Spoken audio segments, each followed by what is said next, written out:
সবাইকে নমস্কার।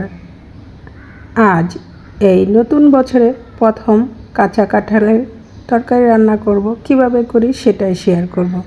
প্রথমে কাঁঠালগুলো কেটে পরিষ্কার করে হলুদ আর লবণ মেখে কাঁঠালগুলো নিয়েছি। আর কাঁঠালের সাথে দেব আলু।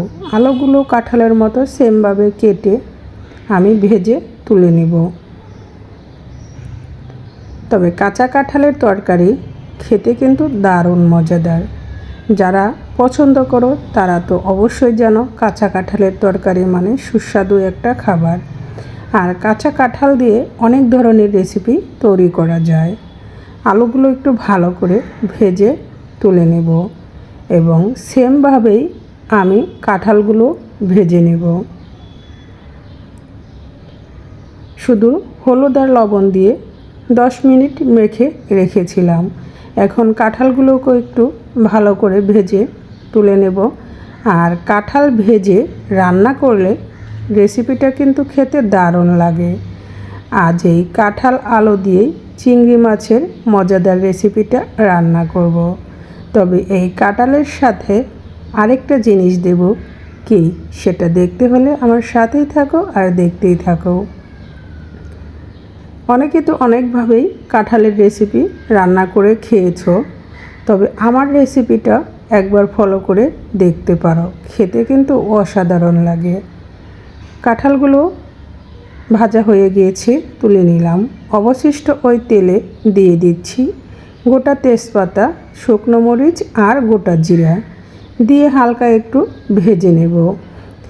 ভাজা হয়ে গেলে এখানে দিয়ে দিব কেটে রাখা চিংড়ি মাছগুলো।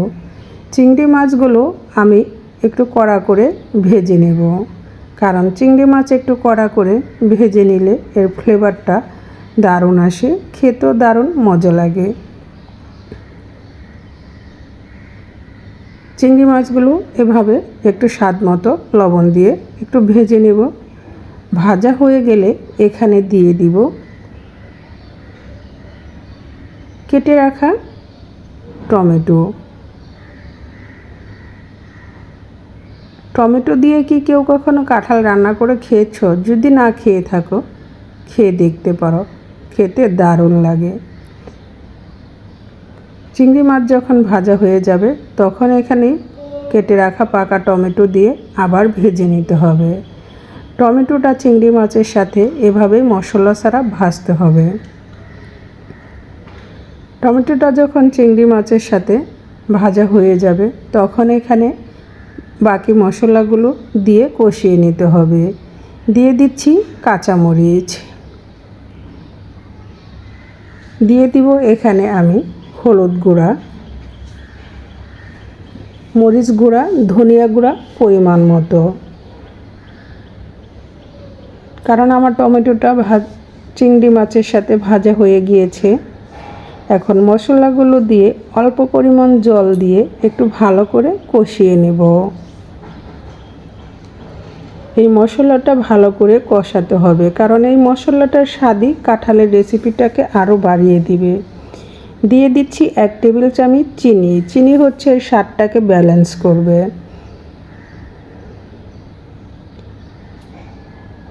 কষানো হয়ে গিয়েছে, এখন দিয়ে দিব ভেজে রাখা কাঁঠাল আর আলু। ভেজে রাখা কাঁঠাল আলু দিয়ে একসাথে ভালো করে কষিয়ে নিব। তবে মশলাটা একটু পরিমাণ জল দিয়ে একটু ভালো করে কষিয়ে নিতে হবে।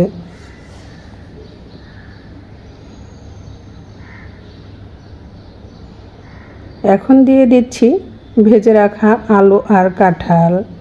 এখন এই মশলার সাথে আলু আর কাঁঠাল 2 মিনিটের মতো নেড়ে চেড়ে একটু কষিয়ে নেব।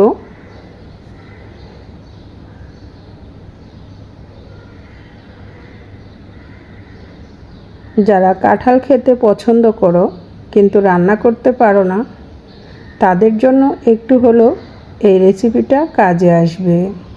চিংড়ি মাছ দিয়ে কাঁঠালের রেসিপি খেতে কিন্তু দারুণ লাগে।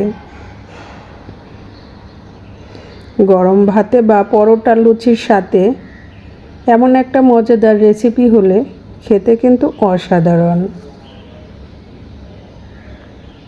এভাবে নেড়েচেড়ে একটু সময় কষিয়ে নিতে হবে। কষানো হয়ে গেলে অল্প পরিমাণ জল দিয়ে ঢাকনা দিয়ে ঢেকে রান্না করে নেব, চুলার আঁচটা লো মিডিয়াম আঁচে রেখে।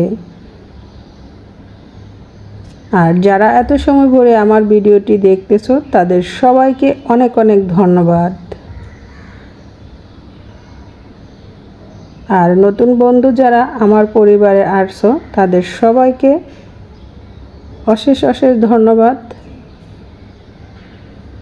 ঢাকনাটা খুলে আবার নেড়ে চেড়ে দিচ্ছি।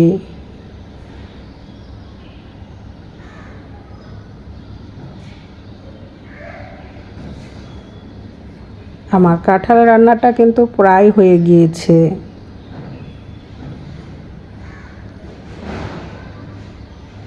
কচি কাঁঠালের রেসিপি খেতে দারুণ লাগে। দিয়ে দিলাম জিরা গুঁড়া 1 টেবিল চামচ। জিরা গুঁড়া দিয়ে এখন নেড়ে চেড়ে মিক্সড করে 1 মিনিটের মতো আরও রান্না করে চুলা থেকে নামিয়ে নেব। তবে আমি একটু ঝোল ঝোল রাখবো, তবে একটু ঝোল ঝোল রেখে রেসিপিটা করলে দারুণ লাগে খেতে। কেমন লাগলো আজ আমার কাঁচা কাঁঠালের চিংড়ি মাছ দিয়ে এই রেসিপিটা? ভালো লাগলে অবশ্যই লাইক কমেন্ট শেয়ার করে পাশে থাকবে।